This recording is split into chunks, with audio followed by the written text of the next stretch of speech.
ঢাকেশ্বরী মন্দির বাংলাদেশের রাজধানী ঢাকায় অবস্থিত একটি হিন্দু মন্দির। এটি পুরান ঢাকার এমন একটি হিন্দু মন্দির যা রাষ্ট্রীয় মালিকানাধীন এবং বাংলাদেশের জাতীয় মন্দির হওয়ার গৌরবে গৌরবান্বিত। মুসলিম সংখ্যাগরিষ্ঠ দেশের মধ্যে বাংলাদেশ বিশ্বের একমাত্র দেশ যেখানে ঢাকেশ্বরী নামক একটি জাতীয় হিন্দু মন্দির রয়েছে।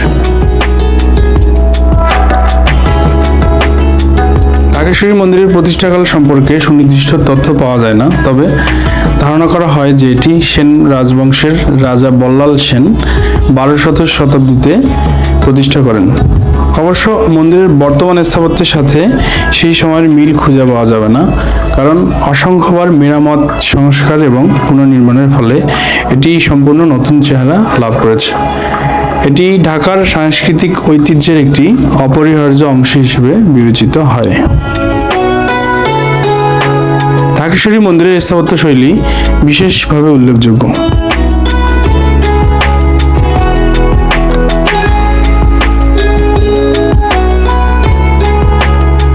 মন্দিরটি মূলত মধ্যযুগীয় বাংলা স্থাপত্যের প্রতিফলন। মন্দিরের প্রধান অংশটি 4টি মন্দিরের সমন্বয়ে গঠিত, যা একত্রে একটি বৃহৎ প্রাঙ্গণ সৃষ্টি করেছে। প্রধান মন্দিরটি উচ্চতা ও সজ্জায় আলাদা, যেখানে শিবলিঙ্গ এবং বিভিন্ন দেবদেবীর মূর্তি স্থাপন করা হয়েছে। ঢাকেশ্বরী চত্বরের মধ্যে 2 ধরনের স্থাপত্যের মন্দির রয়েছে। প্রাচীনটি পঞ্চরত্ন দেবী দুর্গার, যা সংস্কার কাজের পর তার আসল চেহারা হারিয়েছে। এছাড়া 4টি শিব মন্দির রয়েছে। জনশ্রুতি অনুসারে 16 শতকে রাজা মানসিংহ সেখানে 4টি শিবলিঙ্গ স্থাপন করে এই মন্দিরগুলি তৈরি করেছিলেন, যদিও এই তথ্যে সবার পুরোপুরি আস্থা নেই।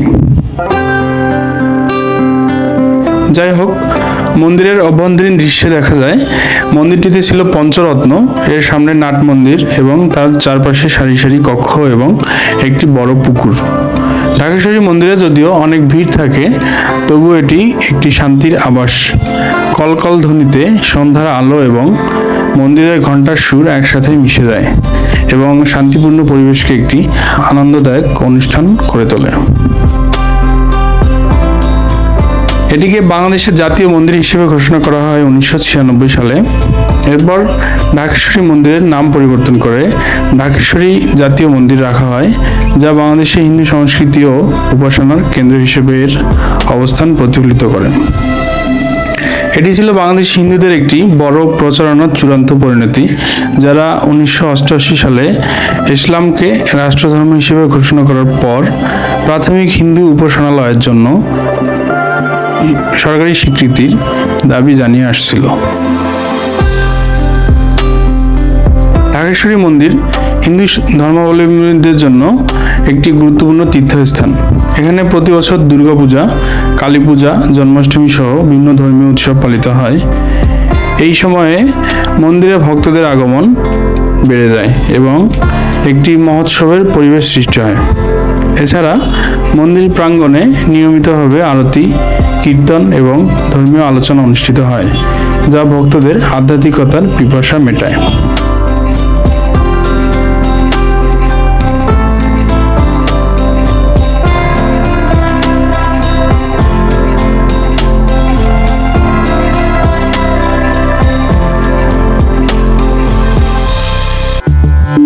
মন্দিরটি বহু ঐতিহাসিক ঘটনার সাক্ষী। ব্রিটিশ শাসনামলে এবং পাকিস্তান আমলে মন্দিরটি হিন্দু সমাজের সংগ্রাম ও আত্মপরিচয়ের প্রতীক হিসেবে কাজ করেছে। 1971 সালের মুক্তিযুদ্ধের সময়ও এই মন্দিরটি গুরুত্বপূর্ণ ভূমিকা পালন করে। বর্তমানেও এটি একটি জাতীয় ঐতিহ্যবাহী স্থাপনা হিসেবে সংরক্ষিত। 1971 সালের বাংলাদেশের স্বাধীনতা যুদ্ধের সময় এটি মারাত্মকভাবে ক্ষতিগ্রস্ত হয় এবং মন্দিরের অর্ধেকেরও বেশি ভবন ধ্বংস হয়ে যায়। প্রধান উপাসনালয়টি পাকিস্তান সেনাবাহিনী দখল করে নেয় এবং গোলাবারুদ রাখার জায়গা হিসেবে ব্যবহৃত হয়। যাই হোক, 2018 সালে বাংলাদেশের প্রধানমন্ত্রী শেখ হাসিনা ঢাকেশ্বরী মন্দির পরিদর্শন করেন এবং মন্দির কর্তৃপক্ষকে সংলগ্ন জমি উপহার দেওয়ার ঘোষণা দেন। পূর্বে জমি দখলের জন্য মন্দিরটি তার অনেক সম্পত্তি হারিয়েছে। বর্তমানে ঢাকেশ্বরী মন্দির বাংলাদেশ সরকার এবং বিভিন্ন ধর্মীয় সংস্থার তত্ত্বাবধানে সংরক্ষিত। মন্দিরটি নিয়মিতভাবে মেরামত ও সংস্কার করা হয়। সাধারণত বিভিন্ন দাতা ও ভক্তের অনুদানে মন্দিরের রক্ষণাবেক্ষণ এবং উন্নয়নের কাজ চলতে থাকে।